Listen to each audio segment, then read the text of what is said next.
ขอปูกับยาคักรออยู่เด้ปูกระไดผู้ใดโอ้ผู้ยายากับผู้งามคักเด้อพี่น้องหอดแล้วอันนี้แหวนพี่น้องนี่แหวนอันนี้เงินโอ้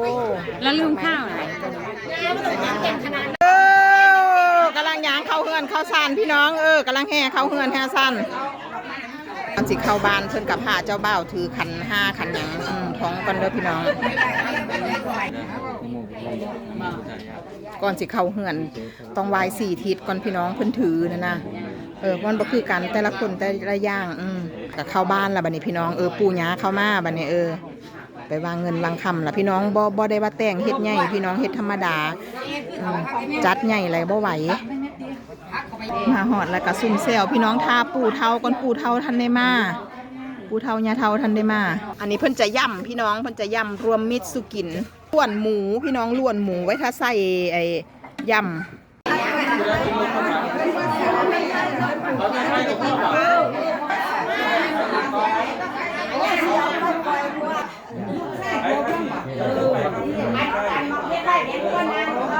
พ่อดอง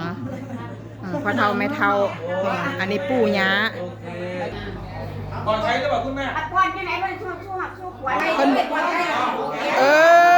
พอผู้คอต่อแขนเอารถเพิ่นบ่สู้ขวัญเพิ่นบ่เฮ็ดใหญ่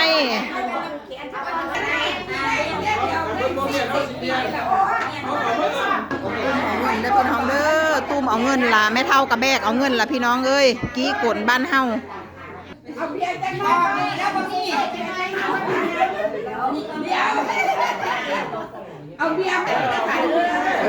แบกเงินสารเข้าเฮือนแล้วบัดนี้ปลายโชคหมานเงินคำเงินคุณเฮ็ดยำพี่น้องเครื่องปรุงใส่ยำน้ำยำอันนี้ทั่วดินพี่น้องยำมันต้องทั่วดินอันนี้คือน้ำเป็นสีล้วนยำเป็นที่ต้องขาดอีหยังนี่ละซุ้มพิธีงานเจ้าสาวสวยน่ารัก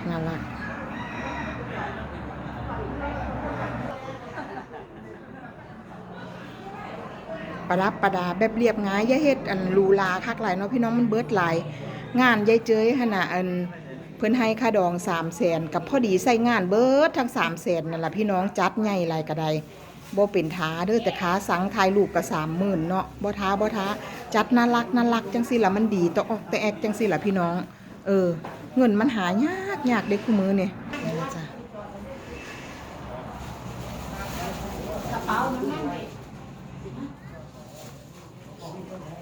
ลูกหายค่อยกระไดลูกชายกระไดอยู่บ้านอย่างก็ลูกบ้านคำตะนาหนองกรุงมาฮอดแล้วมาแต่เสาตุ้มกันแต่เสาฮอดแล้วลูกสาวผู้งามคัก